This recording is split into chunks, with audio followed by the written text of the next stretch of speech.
Yo les bros, j'espère que vous allez bien en ce beau vendredi, c'est la reprise des chapitres puisqu'apparemment la semaine prochaine, il n'y a pas de pause, une première depuis plusieurs mois. Alléluia. Le rythme va peut-être enfin reprendre comme à l'époque et c'est tout ce que l'on souhaite. Alors on va commencer la review, mais j'en profite pour vous dire à l'avance que vu les grosses vidéos que j'ai sorties récemment, il n'y aura pas de parution sur ma chaîne cette semaine histoire de préparer la prochaine grosse vidéo qui viendra sans doute le week-end prochain. Vu qu'on est dans les annonces, j'en profite aussi pour remercier Nensho qui a designé la nouvelle bannière de la chaîne, vous pouvez le retrouver sur Twitter, son lien est dans la description. Merci beaucoup poto. Allez, sans plus attendre, commençons cette review. La page de couverture annonce Sanji versus Apu Scratchman, on peut déjà passer à la suite. Allez c'est bon, un peu de sérieux, c'est vrai qu'Oda a choisi un timing assez ironique pour dévoiler ce color spread. Sanji et Usopp qui sont au platine alors qu'actuellement Luffy et Zoro sont contre la Poucave, je dois avouer que c'est assez explicite. Cependant je trouve que c'est ce moment là qui est intéressant, savoir si les color spreads sont si indicatifs que ça sur le futur de l'œuvre. Donc personnellement, au lieu de me prononcer sur le Sanji versus Apu, je dirais simplement que si ça se déroule réellement, il faudra prendre avec d'autant plus de sérieux les messages subliminaux justement dans les couvertures et les color spreads. On découvre enfin la réaction de la Poucave après s'être pris le Punk Gibson de Kid dans la tronche. Ouais, là par contre il y a zéro message subliminaux. Le voir en PLS est l'une des meilleures choses qu'Oda nous ait dessiné depuis bien des mois. Bon, je vais zapper le fanboyisme extrême que j'ai envers Kid parce qu'au bout d'un moment ça va saouler tout le monde. Oui, c'est bon, je sais. Apu valide encore plus son titre de Poucave dans ce chapitre avec la révélation mise en lumière par Kid. Il était déjà un informateur de Kaido avant même que celui-ci ne tombe sur l'île de leur repère. C'est fou hein, chaque chapitre qu'Oda fait, on découvre une nouvelle facette de bouffon chez Apu. Dans quelques semaines, si ça continue, on découvrira que c'est lui qui a vendu Ace à Barbe Noire. Hein.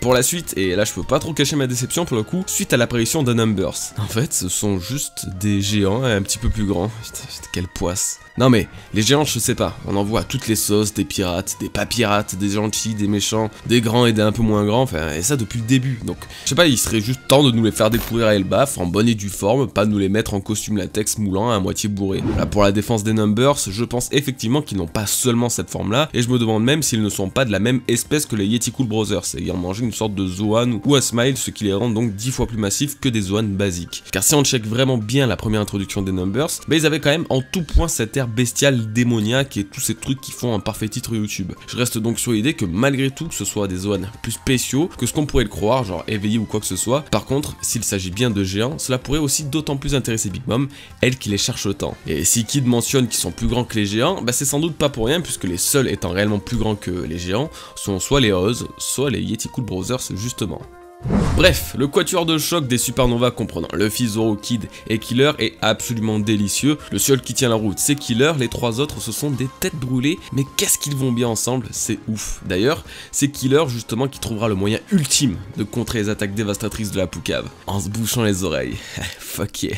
Tiens, d'ailleurs on a encore un danger lié au son, tout comme durant la tea party de Big Mom, et son cri pouvant littéralement mettre KO n'importe qui sans préparation adéquate. Je savais bien que les boules caisse finiraient par être un item optimal pour les raids ultimes contre les empereurs. Je rigole, mais après avoir déconné là-dessus, on nous révèle que Killer avait volontairement mangé un smile défectueux pour avoir une chance de sauver son capitaine. Et là, forcément ça donne envie de chialer, hein, comme quoi les actes aussi puissants ne sont pas trouvables que chez les Mugiwara, et je trouve ça particulièrement important. Bref, Woizwo ou Woizwo, je sais pas comment on le prononce, vous avez compris, apparaît enfin, et ça tombe bien puisque ça fait 2 semaines que je veux vous en parler. Je fais un mea culpa concernant ma dernière review, je suis trop con, voilà. Je m'étais mis en tête que le Tobiropo dont Queen voulait se débarrasser était Drake, pour une raison plutôt évidente liée à son intrusion au sein de l'équipage de Kaido, mais non en fait c'est pas du tout lui, ou du moins il y a bien un autre candidat potentiel, et c'est justement ce Woizwo. Car comme de par hasard, c'est lui qui aura parlé d'une éventuelle mort subite de Queen dans le chapitre de son introduction. Il doit donc bel et bien avoir quelque chose contre lui, c'est écrit juste là, et j'avais carrément zappé ce passage. Ou alors aussi il se soucie juste de sa santé, oui ça peut être ça aussi, ouais, sûrement. Quoi qu'il en soit, je profite de parler de Woizwo pour émettre une théorie que j'ai eue dans la semaine le concernant, vu que c'est plutôt visible, j'imagine que beaucoup y ont pensé avant et peut-être même que ça a été créé sur tous les taux de YouTube, mais dans le doute je vais quand même vous expliquer rapidos. J'ai remarqué que le symbole de l'œil de Woizwo se retrouvait chez 3 à 4 personnages, notamment chez Bao Wang, la secrétaire de Kaido, et sur 2-3 autres randoms dessinés en arrière-plan. Je pense qu'il s'agit donc là de la marque de l'équipage de Woizwo, puisqu'il était à l'époque un capitaine pirate. Mais surtout, je me suis demandé quelle origine ce tatouage pourrait avoir. Il y a les indigènes de l'île Torino qui possédaient ce symbole sur les bras, et vu qu'ils ont au moins une similitude au niveau de la bouche, il se peut que Woizwo vienne de là-bas. Cependant, j'ai une autre idée qui me charme un peu plus, c'est qu'il soit un membre de la tribu des 3 yeux, à l'image de Pudding. Comme principal argument, j'ai aussi remarqué que ceux possédant l'emblème de cet œil ne dévoilent pas leur véritable visage. Le capitaine lui a un masque lui recouvrant la moitié du visage, comprenant donc le front et les yeux. Bao Wang a un masque aussi lui recouvrant également le visage. Celui qui a été révélé aujourd'hui est pareil que Bao Wang avec un masque couvrant son visage et le symbole de l'œil. Et l'un des deux randoms lui aussi a le visage masqué. L'autre sbire lui n'a pas le visage masqué mais a justement le symbole de l'œil pile au milieu du front. Peut-être qu'il s'agit là d'une façon de cacher son identité puisque ceux possédant le troisième œil ont apparemment un pouvoir mystérieux et pourraient être recherchés justement à cause de cette capacité. Donc on verra ce que vaut cette théorie qui a d'ailleurs peut-être été déjà pensée et j'ai autant un mois de retard, c'est possible. Mais ouais, je pense que Weizuo est un membre de la tribu des trois yeux et que ceux possédant son emblème sont également de son équipage. On voit enfin un peu le groupe des samouraïs dirigé par Kinemon qui, pour nous compliquer encore plus la vie, décide de se séparer encore une fois en deux équipes qui, 2 pages plus loin, se séparent encore en 2 équipes. Donc là, on est déjà presque à 5 groupes. Je sais pas si vous vous rendez compte, déjà que c'était un bordel monstre sur Wano Kuni pour repérer les personnages et dans quelle région ils étaient. Bah là, même sur une si petite île Konigashima, ça recommence. C'est un cauchemar, à la dirette qui n'en finit pas. Tout ça pour, je vous rappelle, prendre Kaido en tenaille. Ouais, sauf que Kaido, lui, tu le prends pas en tenaille, hein. On sait comment ça va se passer. Ils vont se mettre à 12 sur lui, se retrouver one shot d'un coup de massue. Et bon, c'est la stratégie des samouraïs, donc easy, ça va passer, hein. Il passe désormais dans un quartier des plaisirs construit en plan Onigashima, apparemment détenu par Black Maria, encore une mention précédemment vue sur Whole Cake Island avec Stussy, membre du CP0, qui était la reine du quartier des plaisirs parmi la pègre. Ah, les Yonko ils perdent pas le nord, hein. Ouais bon bref, là c'est le drame, Big Mom était déjà en train de se changer dans ce fameux quartier des plaisirs. Elle sort sa tête et voit uniquement Chopper sur son tout petit char d'assaut, qui était quand même plutôt cutie. Mais là non, Oda tu peux pas nous faire ça. Déjà ça fait au moins 2 fois que tu nous fais cette scène entre Chopper et Big Mom, donc ça commence à faire beaucoup, ça commence à se remarquer. Ensuite, Chopper lui risque de se faire kidnapper par Big Mom, ce qui va encore diviser les troupes. Et surtout, ben on a quand même presque vu Big Mom nu quoi. À l'aide. Pourquoi s'infliger une telle douleur? En réalité, je ne sais pas la réaction que va avoir Big Mom vis-à-vis de Chopper. Va-t-elle le capturer? Se rappeler de lui, d'Otama, qui l'ont accueilli sur Wano? Va-t-on avoir une Big Mom un petit peu plus pacifiste? Je suis très curieux de sa réaction pour le coup, moi qui pensais qu'Otama serait celle qui adoucirait Big Mom. C'est peut-être le moment d'un petit flashback émotif entre la Yonko et la toute petite orpheline. Par contre, faudra quand même expliquer un truc. Ceux qui ont le Haki l'observation ne sont pas censés ressentir la présence d'êtres puissants ou d'un danger, comme l'avait fait Luffy avec Caribou sur l'île des hommes poissons, ou Capon Bedge avec Nekomamushi. Non parce que depuis tout à l'heure je parle, mais Sanji lui, censé être le pro du Haki l'observation, n'a même pas senti la présence de Big Mom à quelques mètres de lui. Bro là il va falloir que tu nous fasses honneur, ça va plus vraiment. Tiens, d'ailleurs en parlant d'honneur, voilà l'équipage de Big Mom. Alors là, c'est de la haute voltige. Alors qu'ils réapparaissent enfin et se décident de monter cette fameuse cascade d'eau censée être la seule entrée du pays, une discorde s'est installée au sein de l'équipage. Tu en as qui contestent le choix de Mama d'avoir créé l'alliance avec Kaido, d'autres qui respectent son choix, d'autres qui veulent devenir la chouchou de Kaido. Attends, quoi? Ouais, bon, bref. En tout cas, l'équipage est quelque peu dissipé au point qu'ils subissent une nouvelle défaite, cette fois-ci par le grand, l'unique, l'attendu, Marco le Phénix.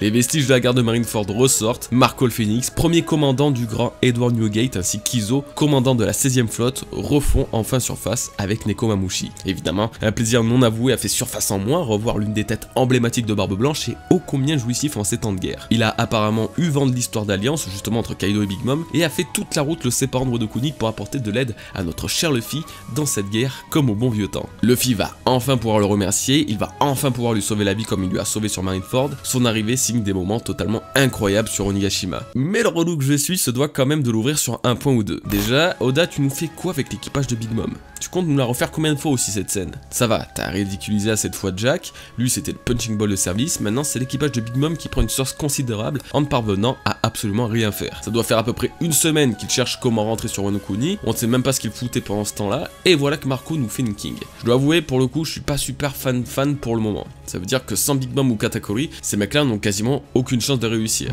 Bref, l'autre chose sur laquelle je voulais un petit peu râler, mais Marco, t'étais pas censé ne pas venir en fait? Non mais, faudra m'expliquer du coup la scène du chapitre 909 où il disait, mot pour mot à Nekomamushi, à cause de Weeble qui cherche à vaincre tous les pirates de Barbe Blanche, ils finiront tôt ou tard par s'en prendre à moi et aussi à cette île, ce à quoi Nekomamushi lui répond, donc tu ne peux pas quitter cet endroit, c'est logique en effet. Et finalement, les dernières paroles entre eux sont, bah, si tu dois retrouver Luffy, je voudrais que tu lui transmettes un message de ma part Nekomamushi.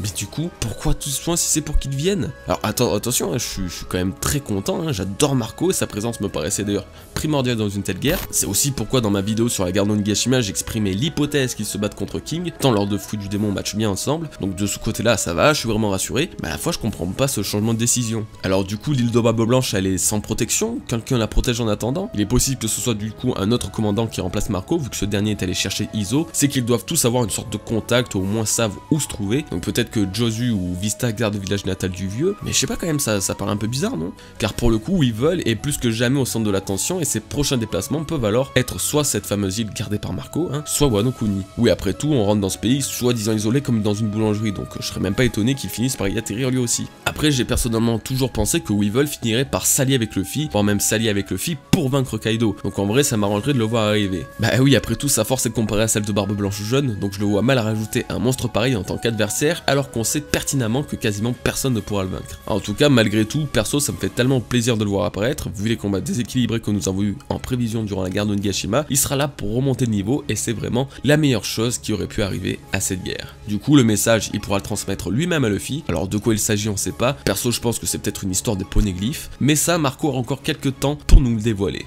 Et voilà les potes, c'est la fin de cette review. J'espère qu'elle vous aura plu, hein, parce que perso j'ai vraiment apprécié ce chapitre malgré tout, et était plutôt bien rythmé, je suis vraiment hypé pour la semaine prochaine. On se donne justement rendez-vous vendredi prochain, en attendant vous pouvez retrouver mes dernières vidéos que j'ai postées ces derniers jours, vous en avez à peu près pour 40 minutes de contenu, je pense que ça fera l'affaire pour tenir la semaine. Passez un très bon week-end les bros, portez-vous bien, peace.